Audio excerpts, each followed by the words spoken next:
Hey, what's up everybody? This is Dom, and today we are checking out iMessage for Android. I know, it's kind of weird. It's actually called iMessage Chat, and before I get into this, I would definitely advise you to proceed with caution if you want to use this thing, because we don't know the developer. It obviously wasn't created by Apple, and who knows where your information is being sent when you're using this. That being said, I thought it was important to give you guys a little demo and show you how and if this works. So we're going to go ahead and download it. We seem to have a lot of negative reviews here, but that aside, I still want to give it a shot and see what it's like. So let's go back out to the home screen here, and as you can see, we have iMessage. Let's tap on that. Now here we get a familiar interface, and if we tap on Get Started, you'll be able to log into your Apple ID.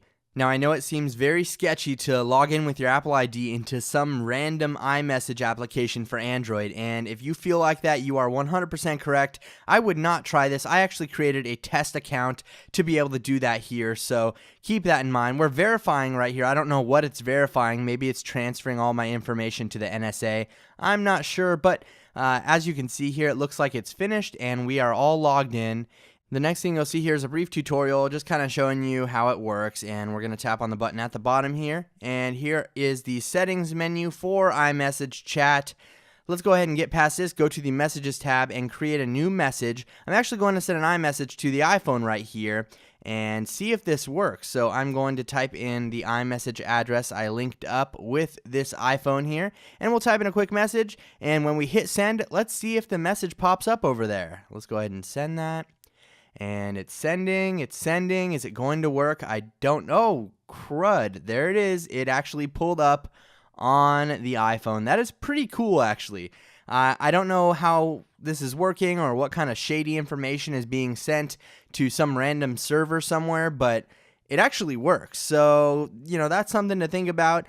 Like I said, I wouldn't recommend doing this on your own with your actual Apple ID that has all of your credit card information linked to it, because you're essentially sending your username and password to another place, and that information could be captured by somebody. I don't know. I'm not blaming anybody, but I would say to kind of do this with caution. Maybe create a fake Apple ID like I did for this demo right here, so that you know that you're safe. But if you have an Android device and you want to send messages to iPhone, iPad, or iPod Touch, now you know it's possible. Another thing I noticed with this iMessage application for Android is you don't get those little typing bubbles. So when somebody's typing on the other side, you won't actually see that little notification bubble there, and they won't actually be able to see if you're typing. It just sends the messages straight across. So like here, I'm typing a message, no little typing bubble shows up on the iMessage Chat app for Android, and that's expected. This is probably not within the rules for